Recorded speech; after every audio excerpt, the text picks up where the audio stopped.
Good evening. I would like to welcome you to the second workshop of the Medical Research Volunteer Program MRVP for the Spring 2022 semester. Today's workshop is entitled Searching the Literature and EndNote and will be delivered by Dr. Ola El-Zein. It is particularly special for me to introduce Dr. Ola because she was my student years ago and she used to attend my lectures right here in SLH. Dr. Ola holds a PhD degree in cell and molecular biology from AUB. She is the director of the Saab Medical Library, SML, and is lecturer at AUB. She has extensive teaching experience since 2007 and has been in charge of several research initiatives and projects. She has published several research papers in prominent peer-reviewed international journals. Dr. Ola has participated in several international conferences and workshops in different fields of biology, medicine, public health, science diplomacy, and library science in different countries. She works on supporting medical research and improving the quality of health information, knowledge, and research evidence to strengthen health systems and help in informing everyone of evidence-based information. She instructs physicians, faculty members, and students at the faculties of medicine, nursing, and health sciences in conducting proper research. Dr. Ola also guides the researchers with various issues such as where to publish, how to boost research impact, and how to use EndNote effectively. She has held numerous workshops and webinars targeted to the AUB community as well as outside AUB and has been part of numerous literature, scoping, and systematic reviews. She has been an indispensable contributor to many health-related courses and programs at AUB. Dr. Ola, the floor is yours.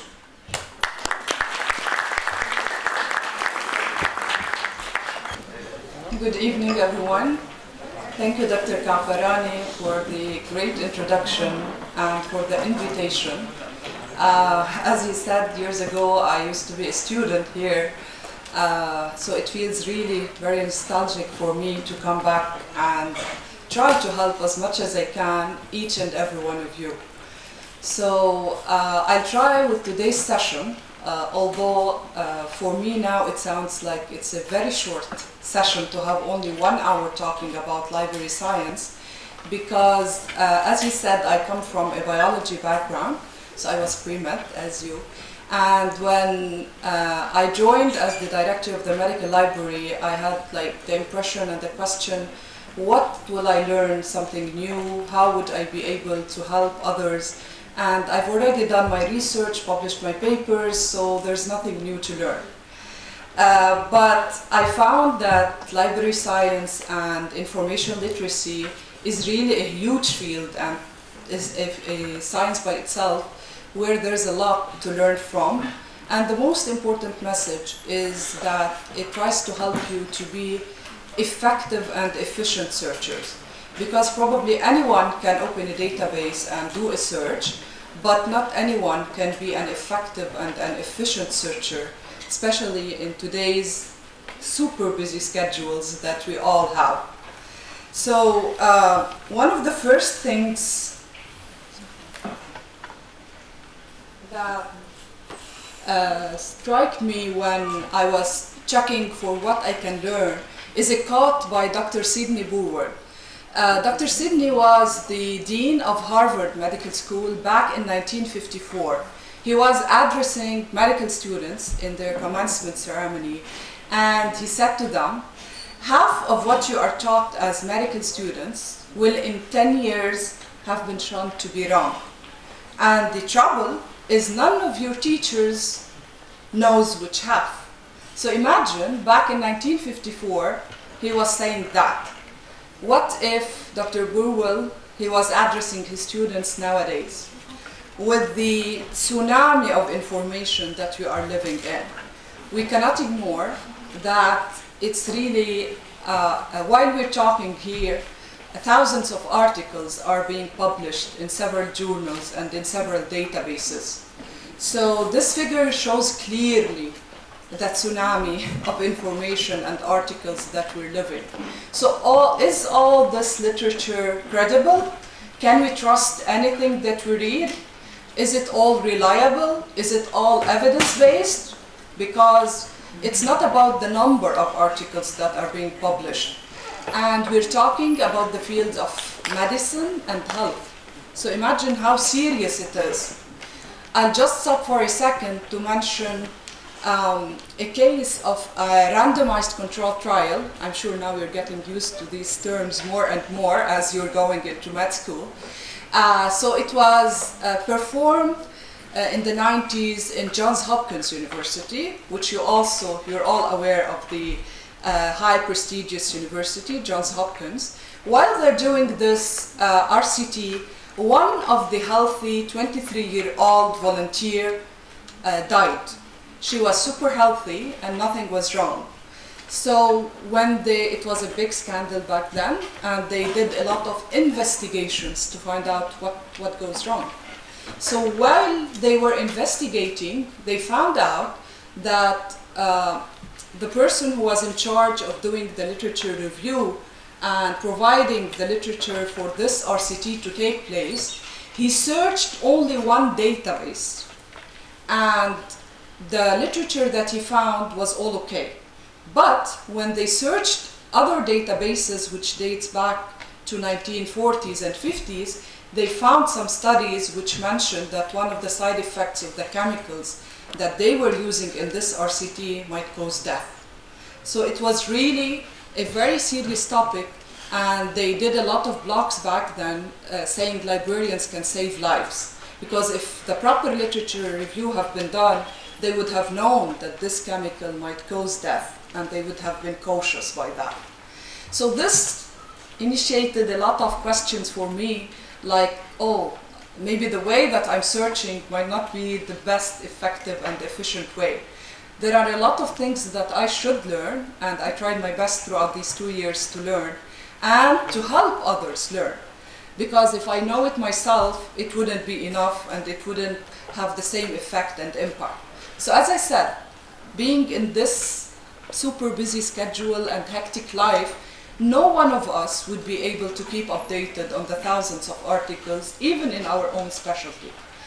But, especially as medical doctors or as researchers in the field of health and biology and these fields, you have and you must get and learn how to get the right information when and as your patient needs it.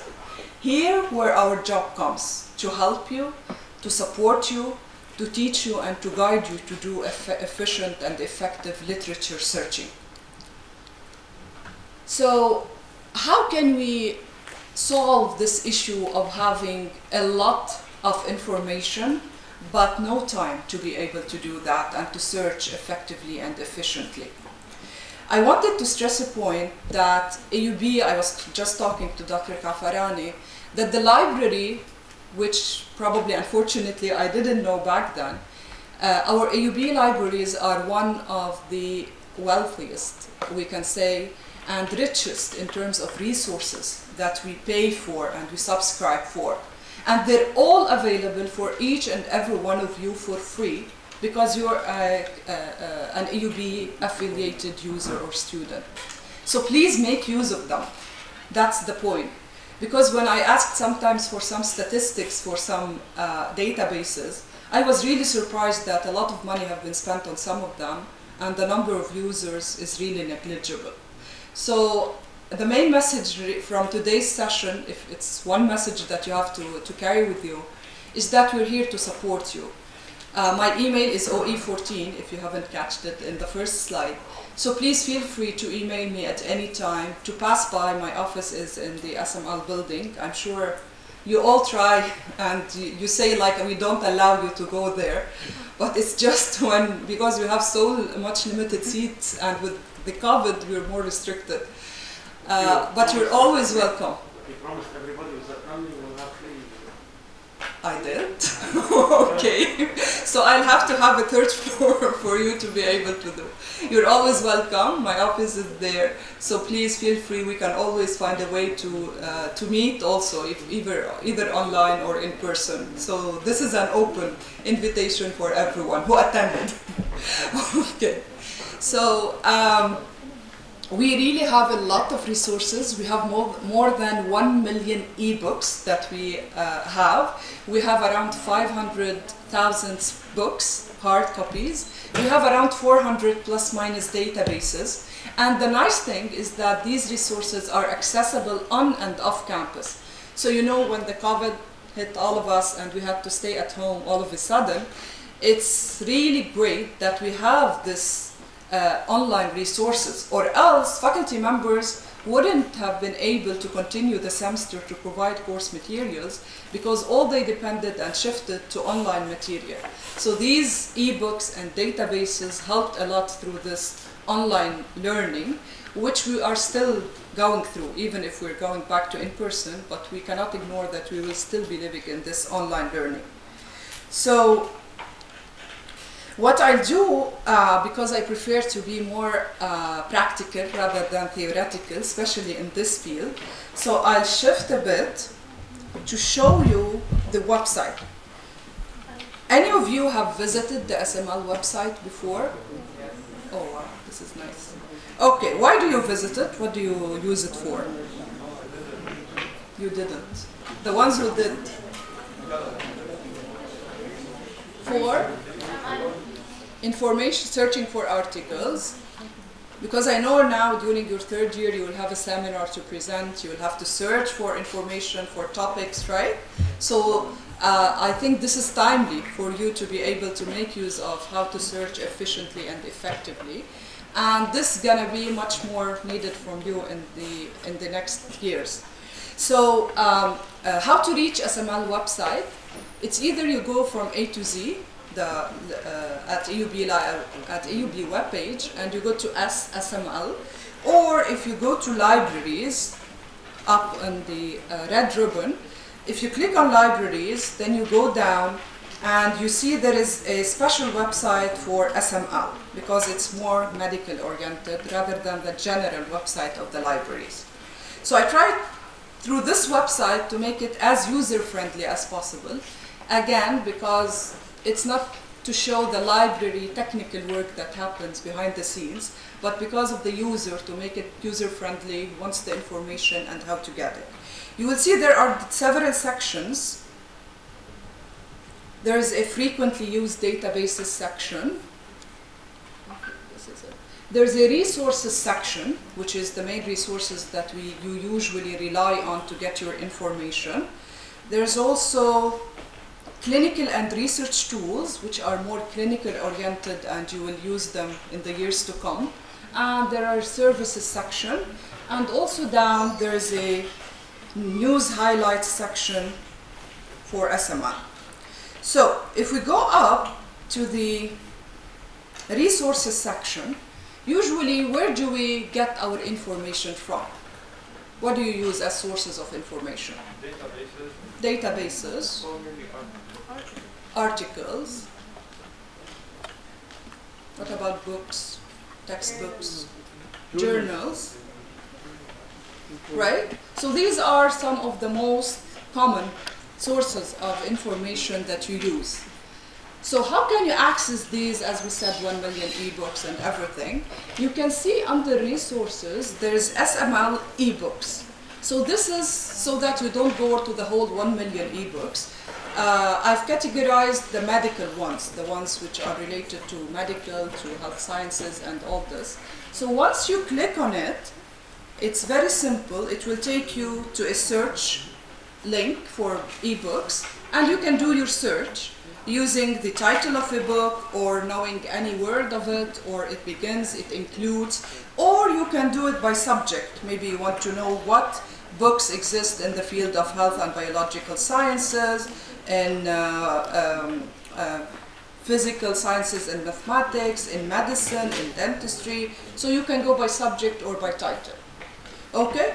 The same goes for journals. If we go back here, you go to SML journals also, you can search, either if you know the name of the journal, okay, Lancet, Nature, whatever, you can put the name, and it will links you, because we are subscribed, we pay for this journal, so you will be able to access it. Okay, I'll not spend a lot of time because these are very basic things, but just to refresh your memory probably on accessing them. What if I need an article? So you said you use this mostly for articles. Where do you go and put your article? Search all here? Okay. So one tip which I want you to learn is when you get the name, because you have the name of the article, right? So when you get the name of the article and you go and put it here in the search all box, put it between quotations. Don't put it as is. If you put it between quotations, then it will know that this is the name of an article and not something you're searching for, and it will directly give you the first result as the link to access this article. Okay, so this will save time. We're talking about saving time, right? Being efficient, being effective. But let's say I'm not able to access the article through this search all. Does that mean the article doesn't exist? It's not there? Maybe I want the PDF. Maybe not covered by AUB. Maybe we're not subscribed to it, yes. But what if it gives you that it says we have it at EUB, but you're not able to open the PDF? No, not really. Most of them, as I said, you are able to access off-campus, with only difference, if you are off-campus, it will give you an easy proxy page to fill your credentials, to know that you are authorized. Okay? What's the reason? What do you think? I would call the librarian immediately. Yeah, okay. Before calling, what do you think? What's the reason?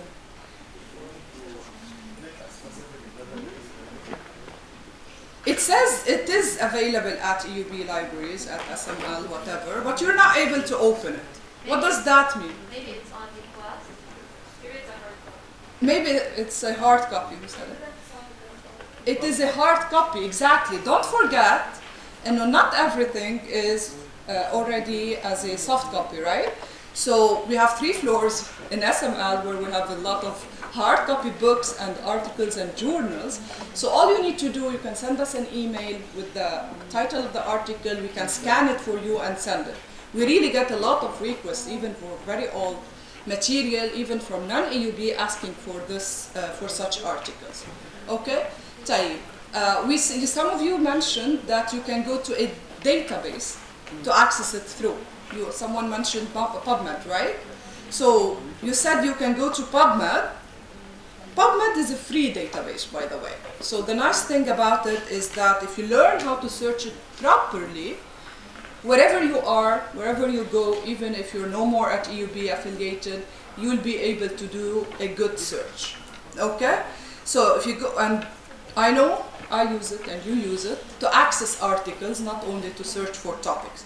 So if you put the name of the article over here, it will give you the result, it will give you the link, full text available at, right? 1, 2, 3 steps to access it, right? So what you can do to make this come in quicker and faster, you can go to Google and download something called Copernio. Okay? So once you have it added to your Chrome or to your browser, what's nice about it is that once it's added, and now I go and do my search in Pubmed, let's say, I know this is not the name of an article, but let's say this is the article. Okay, what's nice is that instead of clicking on this link, then taking me to the full text, then clicking 3 steps, you will get here a purple box, the PDF. So you will get this box under all of these PDFs directly. So you stay on the front page and you click on the PDF. So this saves a lot of time. It's called Copernio or EndNote Click. I'm not supposed to be moving a lot, but I write it on the board. So it was formerly called Copernio or now EndNote Click. Okay, you add it to your browser. It's available for Windows as well as Mac, and you will be able to make use of this feature. Another thing is that you can go to Google Scholar, right? It's also a free database. What I advise you to do is to go to Google Scholar from the list of frequently used databases. So go to it from here. Why? So Google Scholar, if you go here normally, it will give you whatever is available for anyone for free, right? Yani what's free for him and me. But if you tell Google Scholar that I'm an AUB user, you can make use of two things at the same time. It will give you whatever is available for free and whatever we have paid for at AUB at the same time. So instead of going to the database through AUB, through Google Scholar you will get whatever we pay for and whatever is free, both at the same time. How can you tell it you are an AUB user? You'll have to go here, settings, to these three lines, settings, you go library links and you type AUB and you tick it. So even if you change institutions, you put the new name of the institution, this way it will recognize you as Johns Hopkins affiliated, whatever. So now if I save it, and you don't need to repeat that, you just do it once, so it will know. So now if you go and search for, let's say, an article, you see here, it gives me whatever is full text at AUB and whatever is free, both. If I haven't told Google Scholar I'm AUB, it will only give me the ones which are available for free. Okay? So these are like small tips that at least try to make our lives easier and our searches quicker. Okay. So, if you still couldn't find it, you can make use of some academic platforms like ResearchGate, which I hope later on when you will have an academic profile on them, okay? You will put your publications, you will have like the social media profile, but these are professional. Sometimes if you request, if you send the author, they just send you the full text directly. So it's good to get trained and used to these platforms, okay? If you still don't find it, you can send us an email. We'll try to get it for you from our networks. And if we try everything and we still cannot find it and you really need the article, you have a service as an AUB user, which is to order an article. So you can come down here to services, order an article, and you fill the form. We will pay for, AUB will pay for the article and you'll get it to your email for free. Okay? So these are like 5-6 ways, and you're always welcome, as I said, to send us an email, sml@ub.edu.lb, or my email to access any article or any ebook or any resource that you're not able to do. Okay? So what if I'm searching for a topic? So let's take a topic and try to search for it. Anyone has any topic in mind?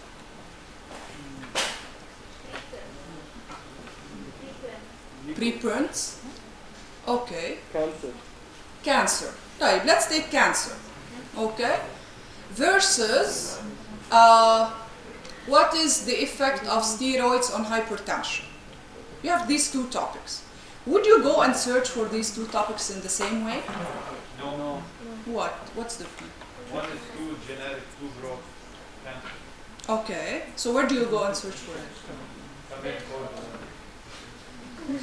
Which resources would you use to go and search for it? You said no. So you don't treat both questions at the same way, right? Okay. Okay, but where would you go and search for it? Can I get a textbook, مثلا, and probably find the answer of what's the effect of steroids on hypertension? Journals, articles, because I need the most recent, right, research which is done in the lab, not a textbook which is defining hypertension and steroids, not updated.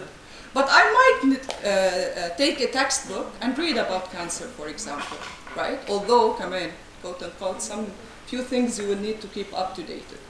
That's where we differentiate between two types of research questions or queries. One is called the foreground, and the other is called background. Which one is background? The cancer question. The other is foreground. So the background question is when you are a novice searcher. You don't know a lot about the topic. You just need to know some general information. What causes migraine? What is diabetes? What is hypertension? What is cancer? Okay? You're still at a very background level. You don't know about it. You can go to a review article, to a textbook, right? And you can read about that. But when you're dealing with a foreground question, which deals with more than one concept at a time, you probably know about steroids alone, you probably know about hypertension, but you don't know about this effect relationship between both. In this case, you will need to find articles, the most updated recent articles that are being published on the topic, right? That's where we go to different resources. I have to go to Pubmed, to Medline, to Embase, and other databases. Do you think a database has only articles? That's what we call a database? No, right? Mish articles means a group of articles is a database. It can be a group of books. It can be books and articles and journals. It can be multimedia nowadays. We have databases which are purely multimedia, images and videos and all these, okay? So we have a lot of databases. You can go and check the list of databases by coming here. You will find around 400 plus minus depending on the subscription, and you can go through them. You have access to all of them as an AUB user. You can use some filters to make it easier by subject or by type. Let's say you want to go to biology, to medicine, which will decrease the number, or you can go by database type. You want something which has books, you want something which have evidence-based, okay? So it depends what you're asking for. Here, I've added only like 10 of them, which are the most commonly frequently used, but this doesn't mean these are the only ones, okay? Take. So let's say now, I knew that my question of what's the effect of steroids on hypertension is a foreground question. How would I go and search it? I come here. Can I put here what's the effect of steroids on hypertension? Steroids? Keywords. Keywords? What are they? Hypertension. So I put hypertension over here. Would it give me the most recent articles talking about this relationship between steroids and hypertension? There are filters. You can select the time frame and the exclusion. Yeah, okay. But I'm still without any limits. Let's say I just want to know any information. Do I come here to the search box and type hypertension and steroids? You do that, right? Yes, I know. So, okay. And you click search. That's what you do. And that's what I used to do. Okay, so it's very normal, but we shouldn't use the search box for searching foreground questions. How should I go and search my topic? There are 3 steps that you should memorize to search a foreground question. The first step is you dissect. You've dissected a lot in Writer 1 and 2. So dissect your topic into concepts. So if I want to dissect my topic into concepts, what do I have? Steroids, hypertension, and effect. You think we have 2 or 3? Causation, correlation. Causation. So some of you are saying 2 concepts, some are saying 3. Let's answer it a bit later. Second step, after you dissect it, why are we dissecting? Because step 2 is to search each concept alone. I go and search hypertension, I go and search steroids, but do I care about each one alone? No. What do I care about? The combination, both together. So step 3 is to combine both concepts, or 2, 3 concepts, using what? Boolean operators. What are Boolean operators? And or not. So, what's the difference between and, or, and not? When do I use and, or not? And means both should be present, exactly. So sorry. Okay. So I search concept A, I get the results. I search concept B, I get the results. Remember in math, huh? The intersection.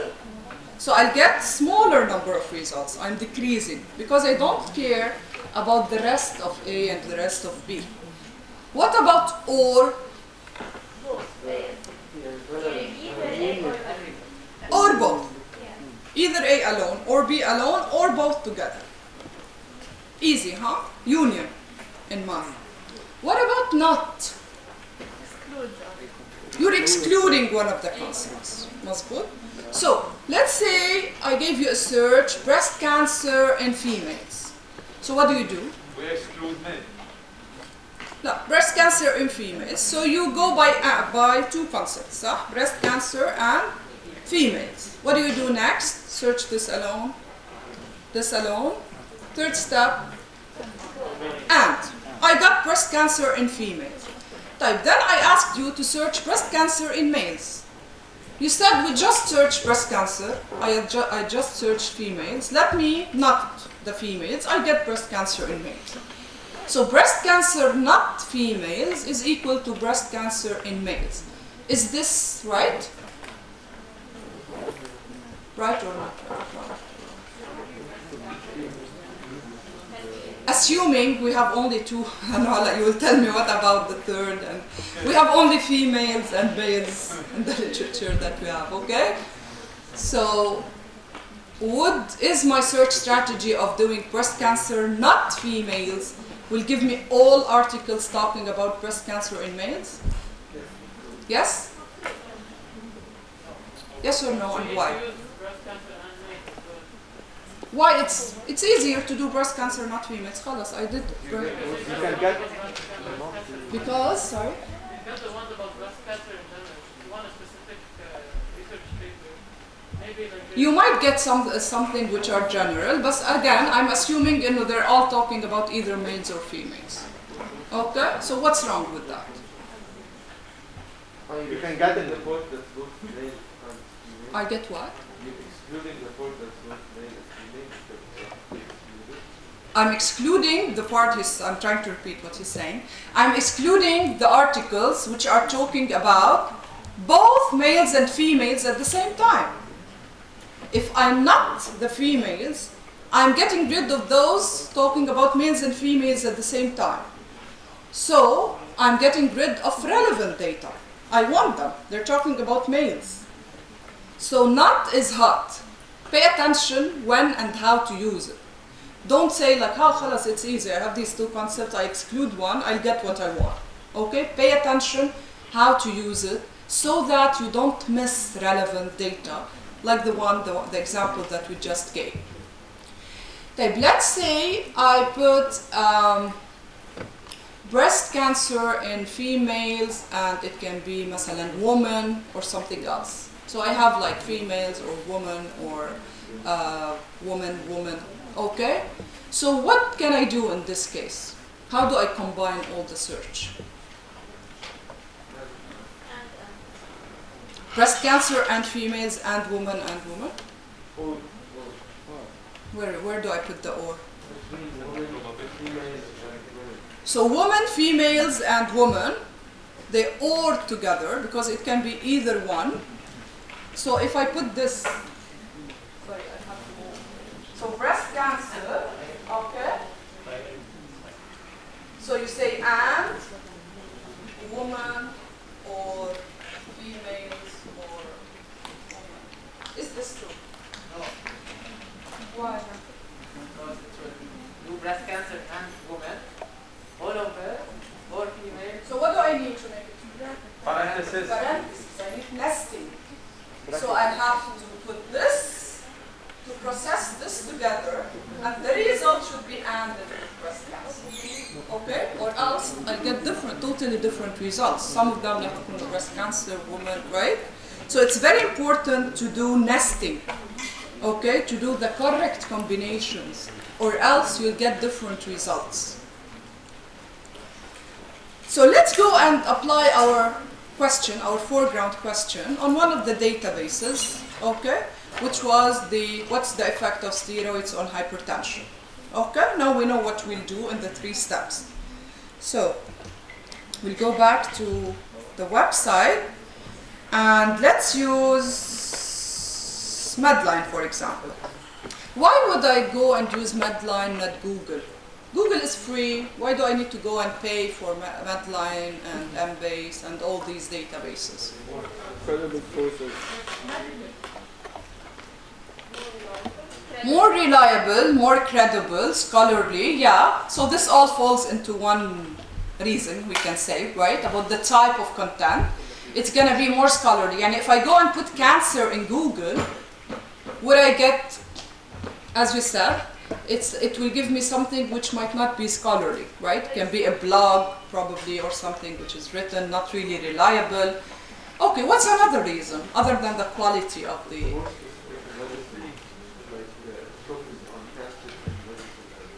Okay, yes? It's what? It's more medical oriented. Okay, the Medline content is more into the field of medical. Yes? It's more filtered. It's more? Filtered. Filtered, okay. So all these are like into one group, huh? The type, the content, scholarly, more filtered. But what about the search itself? Will you get all the results talking about cancer? Have you opened some results that are not talking about cancer? Why it's giving you these results? Because they pay them and put them at the beginning. Okay. Other than that. Maybe they are tagged, labeled, hashtags, like stuff.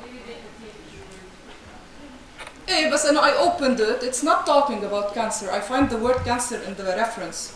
It's not talking about cancer. Why would I get it? You spend a lot of time, right, going through the pages to find your content. And we often stop because we're not able to go over all of them. Maybe previous searches that were done for cancer, Okay. and then associated searches on these topics. But we're getting non-relevant. Okay. Would they associate non-relevant stuff?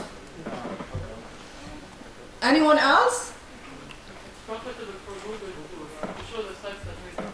Okay. Other than that. This website is highly visited, mostly used before. Okay. But why would Google go? Yani, how did it work? How does it work in the back scenes to give me these results which have the word cancer but don't talk about it?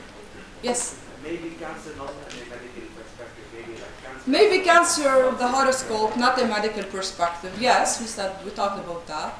When we usually search, usually on the websites we usually use it, this is why it didn't happen. Let's say it's the first time you're doing that. It's because, خلاص? Do I have it? Yes, we give up. It's because Google is computer indexed. So what the computer does when it sees the word that you put, it goes and scans the hits that it has, the millions of hits. Any hit, I'm saying hit, and it can be article, blog, whatever. Any hit mentioning the word, it will give me as a result. Mentioning.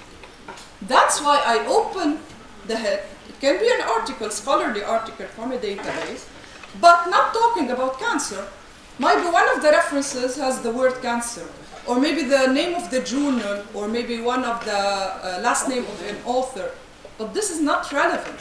So we waste a lot of time going through irrelevant data, right? Which makes it a silly search. We're not able to get what we want. We're back to being efficient, effective. We want to save time. We want to get, right, what we want. That's why. And another thing, would Google know that leukemia or sarcoma or tumor, all these are associated with cancer? Would it give you such data? If it has cancer. But if the word cancer is not mentioned, would it know neoplasm is cancer or tumor, right? It wouldn't know. You will have to put it yourself. Cancer or tumor or neoplasm, or you will have to list them all to give you the results. So this is good. This is what we call an example of a keyword database. It works by keyword. Computer index takes the word as is, searches for it, wherever it's mentioned, it gives me the result. Versus the other type of databases, which is called controlled vocabulary databases. How do these controlled vocabulary databases work? They are human index, not computer index. So every one of these databases, Medline, Pubmed, Embase, CINAHL, and all these, they have people, humans, of medical expertise, so maybe one of the jobs you will consider in the future, to be an indexer. They work for these databases as indexers. Their job is an indexer. So what do? We publish our research as authors. The indexer takes every article that is published and reads it.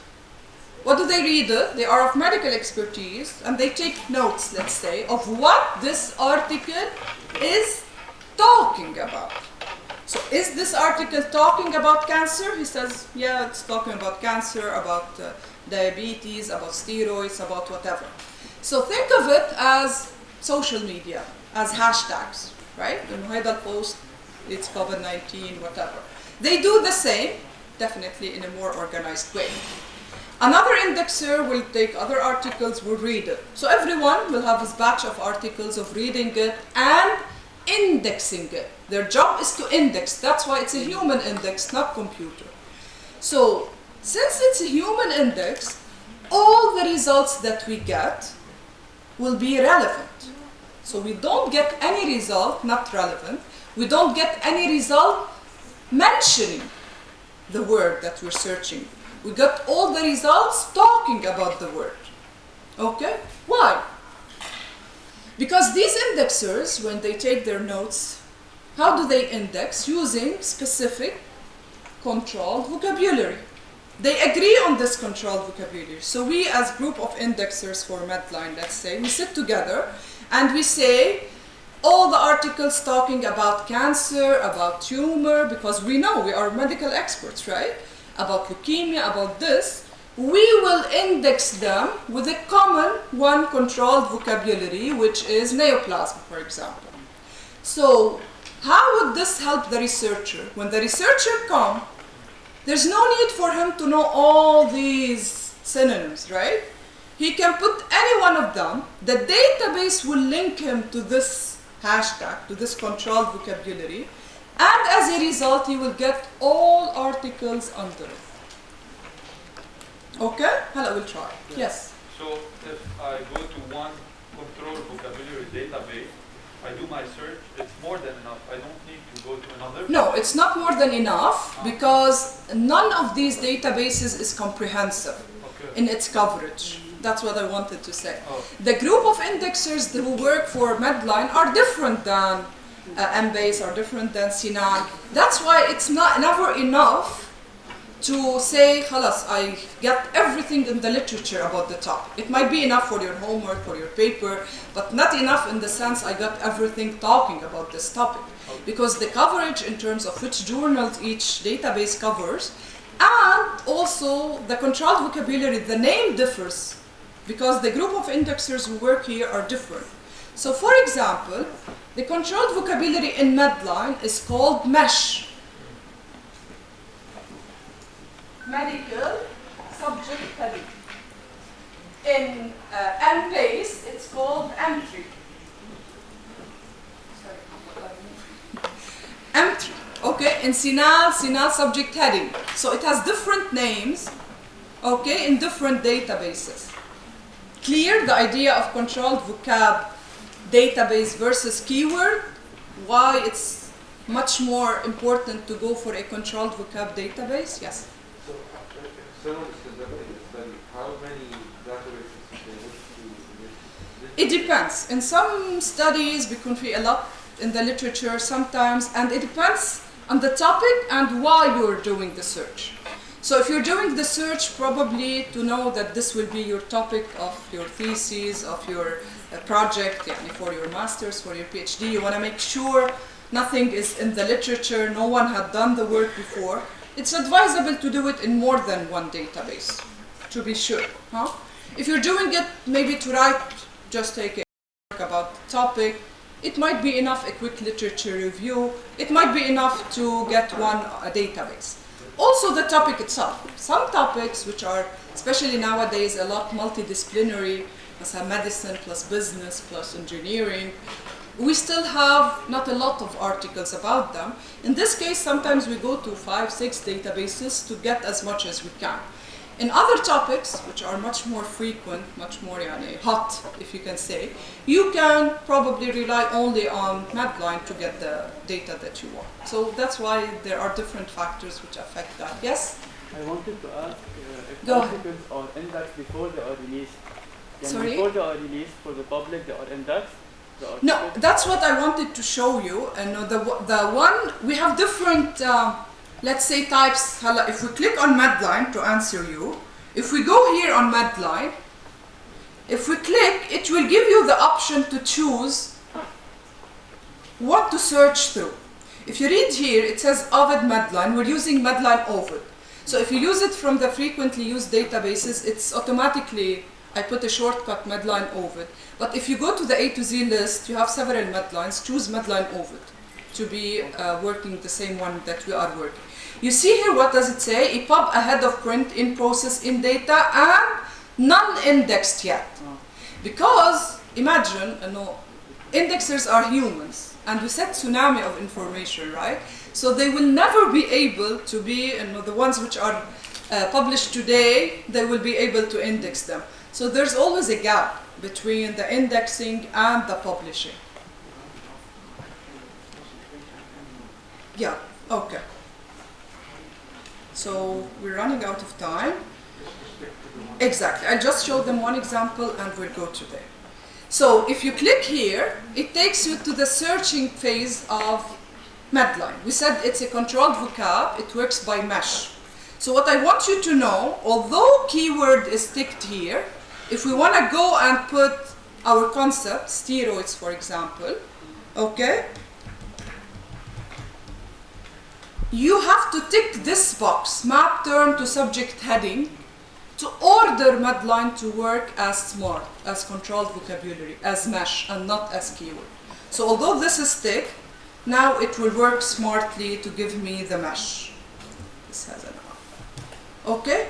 Well, now when you click search, it will give you all the possible related meshes. Okay? So everything which you get blue and hyperlink is a mesh. And every one of these meshes has its scope. So you go and read about it to double check, okay, to confirm this is what I want. These are steroids. So if you go back, then you click on it to see its tree.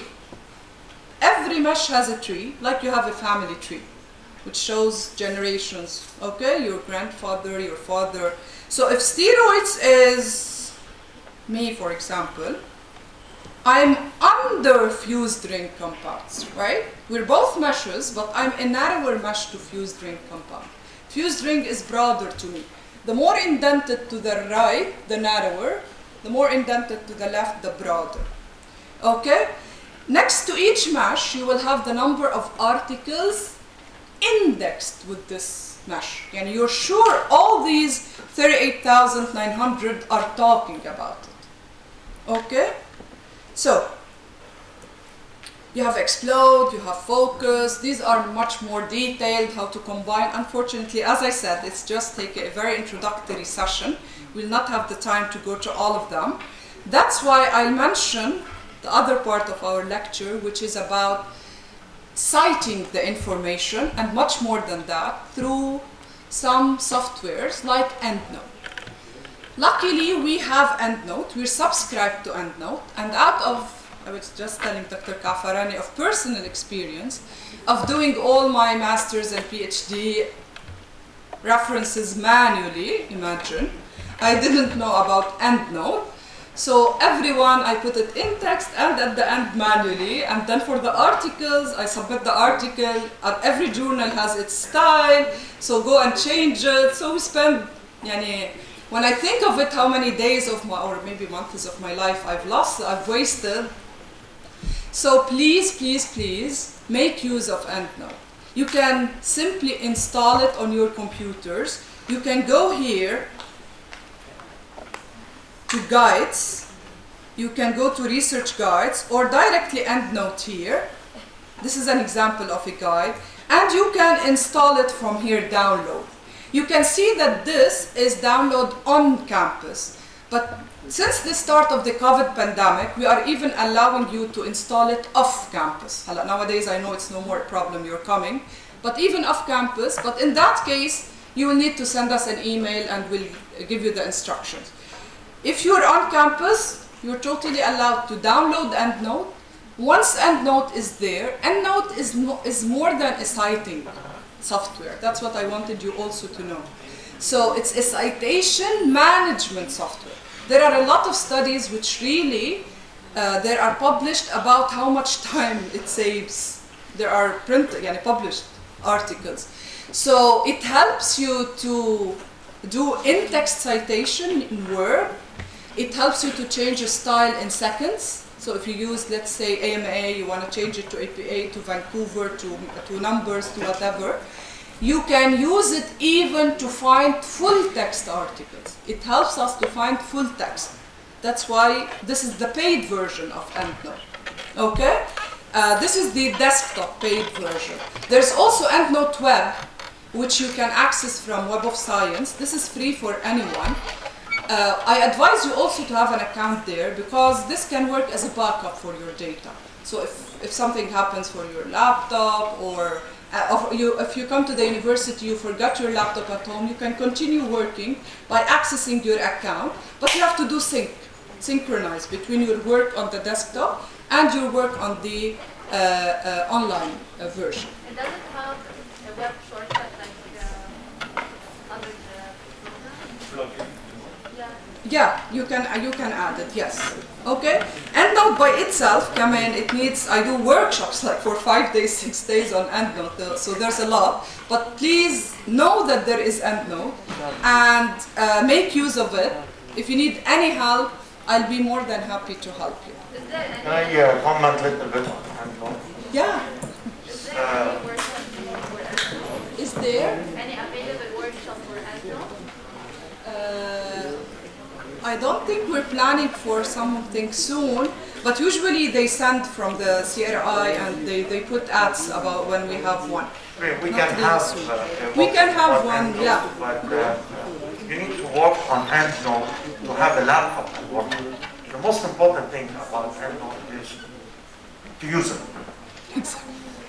You need to download EndNote and start using it as early as possible. What is so beautiful about it, if you are typing, let's say, a chapter, an article, you're writing your references, you put reference, and then you decide that this sentence or this statement, you want to move it down. You just move it down. And then the references, they will update themselves. You don't need to enter it. You, as Dr. Ola said, you need to change the style. There are different styles how you are putting the references. Sometimes they bold the year, sometimes they unbold the year, they italize, they don't italize, they put the title, they don't put the title, they put last name and then first name, or first initial, or they put the first initial and then last name. It depends on the journal. All you need to do, to go to the EndNote and you select what's called the style. And then automatically, even if you have 1,000 references in your dissertation and your thesis, automatically they will be updated. It's such a powerful citation management. Citation management, we call it. Yeah, software. It's so good. And what is also good about it is that you can go to any journal, like she was telling you.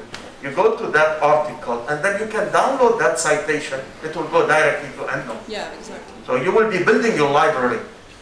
Yeah. And you can, every time you're writing a paper, you're writing a chapter, you are writing even an essay. And if you have only 10 references in that essay, use EndNote. So you need to get familiarized with the EndNote, and you will learn as you use it. Yes, why is navigate EndNote, Medline, and other? It has much more extra features. That's why it's paid. Can we take the microphone around, guys, so that if they have any Yeah, questions, sure. so we will have around 10 minutes for questions to be within the time. Let's give Dr. Ola a big hand.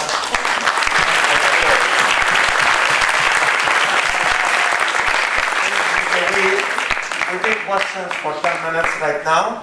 Anybody, but let's be on the, use the microphone Yes, so please. that we can record Please it. feel free to go ahead.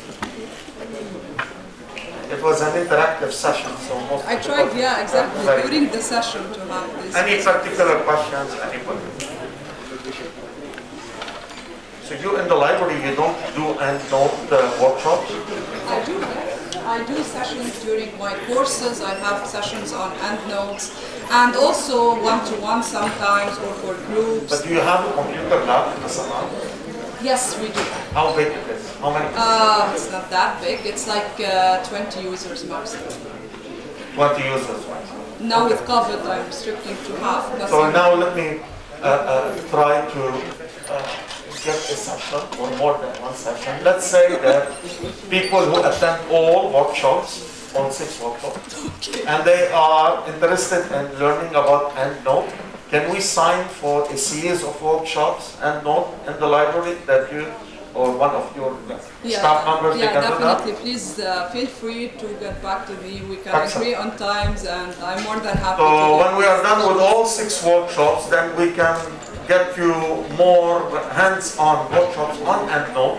There's with really Dr. a Ola and lot. Saab. There's really a lot, and even for adding references, you can have PDFs, not really references, and EndNote will generate the references smartly for you. Only if you import these PDFs, you can have them from a database, like in Medline. I finished my work. I have for systematic review 7,000 results. I have a click and I export them all to EndNote. So it's really, as we said, it's a great software which really facilitates and saves a lot of time. The only thing that you need to do is to practice, to make use and know what's this tab and why do I use it. Okay? Any other questions? Right here, can you bring the microphone right here?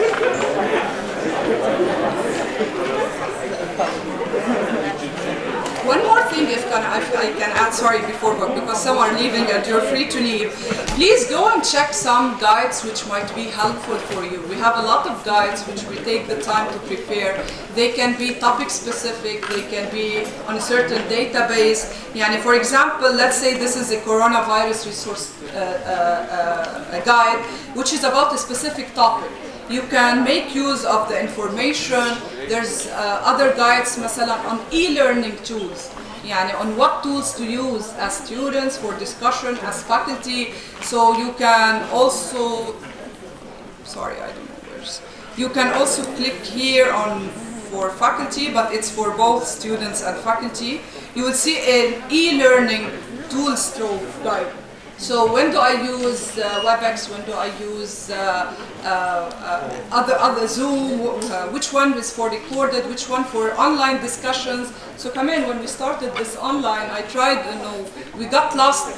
Flipgrid to Padlet and all these. But when you understand why they are used, it's very important. It will help you. Let's say you want, مثلا, game-based quizzes, and I've sorted them available at UB. Free and paid. So there's no need to go and worry, oh, this is paid, this is not. Sorry. Okay, go ahead. Actually, I was going to ask about e-learning because once I was giving a quick look at the resources on the library, but I feel that really the work that is done, we don't get to know more about it. You're like heroes working in the darkness. Oh, we don't know about it much. This is why I wanted to ask about e-learning. Thank you. Yeah, honestly, not because, thank you so much for your words, but really, as he said, thankfully there are thousands and thousands of visits because we can get statistics for these guides. So I have it shared on so many institutions because these are free, they are available, the information is ready. It's the result of months of working. And the COVID guide, for example, is still updated till today. I still every day work and add articles. This is still updated. If you have any recommendation, any tool I might not be aware, feel free to go. I just have a silly question. Yes. About PDF. Guys, please, can we hear the I'm having trouble adding the PDF to EndNote. You're having trouble? Yes, adding Okay. the PDF that I have saved on my desktop to EndNote. Can you please just email me? We can agree on either through email or one-to-one and solve that. Okay, let's thank Dr. Ola again for such our third workshop. It's going to be about IRB, and that is going to be 2 weeks from today. So we will send you a notification, an email about it. You have a great evening. Bye-bye. Thank you so much. Thank you.